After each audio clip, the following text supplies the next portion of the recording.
Ethan started his Amazon business last fall, made a few thousand profit in the holiday season, scaled his business up high, and now he's making over $25,000 in profit per month as a college dropout who started not too long ago with no experience. In this video, we're going to dig into his entire story, secret success, and everything you need to know to build a successful Amazon business this holiday season in 2025, step by step. Let's get right into it. What's up, Ethan? Good to have you here on the channel, man. How you doing? Pretty good. Thanks for having me. Of course, man. So you're about a year or so into the Amazon journey. I know you got started last fall, right? Yep, going on a year. Boom. Okay. And then how much sales and profit did you do in the last month? And about how many hours are you working per week right now? So last month I did just under 110,000 in sales. I took home around 25,000 profit, just under 25,000. And I'd say right now I'm doing around 3 to 5 hours a day. And that's just because I'm doing a lot of FBM. So, trips to the post office and stuff like that. Sure. So obviously been a very, lucrative thing for you to get going literally just in college. Because I know you were in college last year. Are you keeping going with it? You're just transferring this year, or you dropped out of college? I dropped out. Yeah. Boom. All right. Well, hey, with those numbers, I understand that, and everything. Yeah, obviously, yeah. it takes a bunch of hard work and everything like that. Yep. And then in terms of like choosing online arbitrage on Amazon, it's like, why online arbitrage? Like, had you played around with any other types of making money online? Yeah. So I actually, before I started Amazon, I was doing branded drop shipping. And I made a decent amount of money with that, but I think I always knew that I wanted to go into the Amazon space. I just knew nothing about it. And then, I came across your videos, and that's when I decided to go into it. Okay, yeah, because drop shipping's hard, man. You got to get the customers, you got to make your own website and everything. Exactly. Online arbitrage, obviously, and selling on Amazon has totally its own challenges. But I feel like the drop shipping model is a little bit more complex. It's just like the classic way to make money online that's marketed so hard that a lot of people kind of see it as like a real easy thing. Like I'll be the first one to tell you, Ethan will be the first one to tell you, there's all types of challenges that come up as an Amazon seller, right? But I think it is, I'd say probably easier than, drop shipping specifically. And I played around with drop shipping back in the day.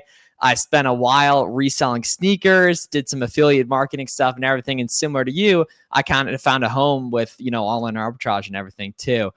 So obviously a major change kind of year over year. Like a year ago, I assume you're relatively stressed out about money or kind of just in college with not much of it, right? And everything. Yeah, exactly. I mean, I was, typical broke college student, didn't have any money. So I was looking for a new business to start. Boom. Okay. And then how much money did you start with when you got going on Amazon? So I started with about $3,000. And, I had to pull some money from, just some stocks that I invested in from my drop shipping money. But, obviously it was a great investment taking that money out. Look where it's got me. Sure, right? Because the nice thing with online arbitrage is it's the cheapest and simplest way to get into selling on Amazon, right? Because if you want to do wholesale or private label, which are very attractive and very scalable, right? You need significantly more money, right? Typically at least like 5 or 10 grand. But the online arbitrage model, like Ethan and I are doing, right? Buying discounted name brand products from big retail websites like Kohl's, Walmart, Target, you need substantially less money to get into it because you don't have to spend any money on ads. And you don't have to buy tons of one specific product like you do with wholesale. Typically, your suppliers are going to have 4-figure minimum orders. And then with private label, if you're going to actually test a product and order it all the way from China, typically you got to put in a big order too. But online arbitrage, right? We're selling name brand stuff. Customers already know, like, and trust that they're just searching for on Amazon. So we don't have to do any of the, real complex stuff and everything too. And then, so in terms of getting going, right, because you've been in this industry, almost a year here now, right? You started at the start of Q4. Right now, people watching this have a really unique time to get started selling and profitable prior to Q4, which is the holiday season from November to December, right? What would you say was the point where you were like, okay, holy crap, like this really works? You know what I mean? This is really something I want to put a lot of time into. Yeah, I think it was actually last December where I think I did around 15,000 in sales. And, I had a couple $1,000 days during December, and I was like, wow, like this is real, like this actually works. And that's where I really was like, wow. Yeah, and that's the nice thing is, those times are coming, right? December is coming fast. That's the best time of year, especially the December 5th to the 20th corridor. It's the best like 2 weeks of the entire year right there. And the nice thing is you can get started right now, learn the basics, get some proof of concept, similar to the way Ethan did last year and the way I did a couple years ago, and then really be able to, go crazy during the summer and the holiday rush if you do things correctly. Right now, it obviously wasn't all rainbows and butterflies, right? Talk through some of the challenges you had in your early days of being an Amazon seller. Yeah, I mean, obviously ungating and just stuff like that. It was a lot of packages to get out during December too, a lot of FBM. But other than that, I didn't run into any crazy issues until I was a little bit further down the line. Okay. And what were those ones kind of in the scaling up process, right? Because obviously people want help starting, but they also need to know, what you actually run into once you're, getting the ball rolling and actually selling stuff. So talk about the issues you ran into in the actual scaling process too. Yeah. So, you're going to get banned from at least one retailer, going through, stuff like that. Orders getting canceled and buy box getting tanked, but it's part of the business. It's not going to be, like you said, all rainbows and butterflies. You're running a business, you're going to run into issues, and you just need to have, basic problem solving skills to kind of resolve those issues. Quick interruption from the interview with Ethan, guys. If you're looking for personalized one-on-one help directly from me to get started selling and profitable prior to the holiday season, take a look down below at the link in the description for my coaching program application. Along with Ethan, we have tons of other success stories. We'll pop a whole bunch of them up on screen here. I'm the only Amazon coach that gives out my personal phone number, does one-on-one Zoom call with every student who joins. We have 3 group coaching calls a week. I'll help you get ungated, help you find winning products, plug you in on all my favorite deals, and everything in between. I'm very serious about who I work with, so take a look down below at the link in the description. Put in your information and apply for it. Back to the interview with Ethan. Yeah, and I think it's such a problem for a lot of beginners. They think the business model is the solution, and they're not the solution, right? I love this quote that business models don't fail, people fail. But at the same time, business models don't succeed, people succeed. At this point, Ethan, now that you've built yourself up, your skills, your network, your resilience, your mindset, you could go into most online businesses and make some good stuff happen over 6 to 12 months, right?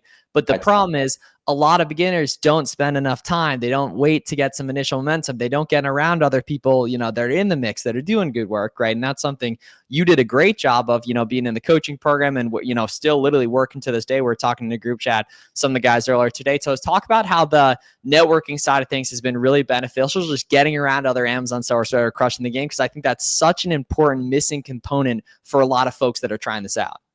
Yeah. I mean, obviously being in the school program with you, it helped me out a lot when I first got started, but you also connected me with a lot of people that were my age and in, the same position as me in school, trying to make money on the side.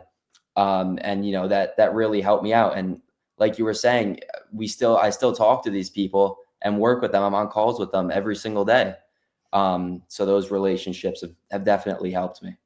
Yeah, because we can all agree that you're the average of the 5 people you spend the most time with, but so many people will get into selling on Amazon and not spend any time with anyone that actually does this, right? And that you go your whole life, right? Love playing sports, love doing your hobbies, all that stuff. Most of the time, just because you like the people you're doing with, right? So what makes you think that selling on Amazon would be super fun and super engaging if you're not doing it with people that are actually in the industry and in this game and speaking this language? Because unfortunately, this is a niche pursuit, right? Making money online anyway, especially selling on Amazon, is something not a lot of people do, not a lot of people know about. Right. And so it's just a lot harder when you do it on here. And that's the big benefit of being in the community and, getting active on social media and everything and finding other cool sellers, even maybe in the comments of this video, to work with and talk through these problems with and everything like that. And then so if you could go back, a year ago to when you were first starting out, what are some tips you would tell beginner Ethan or anyone who's a beginner watching this video that you think could make their journey easier? I'm going to go back to that thing that you said with that. It's not going to be all rainbows and butterflies. At the end of the day, it is a business model and you're running a business. There's not other people that are going to help you out, obviously, unless you have connections with other people. Yeah, and get around them. You know what I mean? Do the things that would bring people into your life. Get active in the community, get active on social media. Yeah. I think that's the biggest thing that I tell my. Yeah, my that, and then definitely in my case, right, too. Before I got into selling on Amazon with online arbitrage, I just never committed to something for a while. Like really owned it, identified with it, and put in a lot of work with it. And that's why like investing in yourself can be a really good thing because it makes you really get into that, and getting around other people that are in the game that are doing good work on this stuff also just really reiterates and gives a lot of like good forced accountability too, and everything. So about a year in here, right? What are your plans for this holiday season, right? Because when you guys are watching this, it's August, September, October, right? This is the warm up for the best time of your holiday season. So talk through how you're getting prepared for this Q4, Ethan. So as of now, I'm sourcing every single day. I'm trying to pull on around 3 to 5 ASINs a day, just so that I don't have to do that much sourcing during Q4. All I want to have to do is replen and pack. Obviously, December FBM season, I'm going to be spending all day, every day packing, and I don't want to have to worry about sourcing. Yeah, okay. And then in terms of, so you said a lot, you're putting a lot of time into product research. For the person watching this that maybe is pretty similar to you, man, they're in college or they're working the 9 to 5, they want to get started making some side money online, never really had much success with it, that is in the game, they have SellerAmp, they have Keepa, they have Boxem ready to load their products into, but they haven't quite gotten the ball rolling product research-wise. In my opinion, the main differentiating factor between unsuccessful sourcing and successful sourcing is manufacturing margin, right? So making products good. So can you talk about how you've been able to do that and how that's, I assume in your opinion, right, one of the things that really differentiates, successful sourcers versus non-successful, at least in my opinion. Yeah, so you really have to use every little discount to your advantage, whether that's discounted gift cards or tax exempt or coupon codes, military discounts. You really have to think outside the box for stuff like that. Yeah, and I literally did a coaching call strictly on that last night where we pulled up, I think it was 10 different discount mechanisms, the 10 most popular, and just went through on different websites and built a checklist of, okay, this one has gift cards, this one has tax exempt, which seems complex, but like the nice thing is, dude, you have just a good friend group, people that do this way. You can always just ask them. You can always ask me, obviously being a client and everything. Exactly. And in many cases, I'm going to know or be able to help you track down, or you can just make a post in the school group, right? And that's why like that's, such a cheat code and everything too as well. And then in terms of, okay, so we got Q4 coming up, going to hit online arbitrage heavy. Do you have any plans for wholesale or anything like that down the line? Yeah, for sure. So I'd say probably Q1 of next year is when I'm going to start to dabble into wholesale. Obviously, I'm going to have online arbitrage going still. I'm making money with it. Why would I just throw it all away for wholesale? I'll probably start to dabble into wholesale a bit. Yeah, and that's the nice thing is like you build up like skill where people talk about like passive income. You have passive leads with online arbitrage because there's stuff you rebuy. There's discounts you know about. There's certain sales you know about. Okay, when this sale's on, when I get that email, right? I automatically know a lot of different opportunities I'm gonna go after and everything. That just makes the process, significantly easier as well too. And so you've done a good job of getting active on social media and sharing your journey. For people who want to follow up with, more of your journey and see, your quest to success or further success, this Q4, where can people follow you on social media? Yeah, for sure. So you guys could follow me at EthanDoesFBA. It should be my name right here on the call, and same on YouTube as well. Yep. So we'll get those linked down below in the description too. Ethan does a really good job here. Going to be getting more active on social too as well. So if you guys got any questions, feel free to reach out or drop them down below in the comments too as well. And then if you guys want formal help for this Q4, check the link down below in the description for the coaching program application too as well. Thanks so much for coming on, Ethan, and hope this is helpful for you guys watching. Thanks so much for watching. Thanks for having me.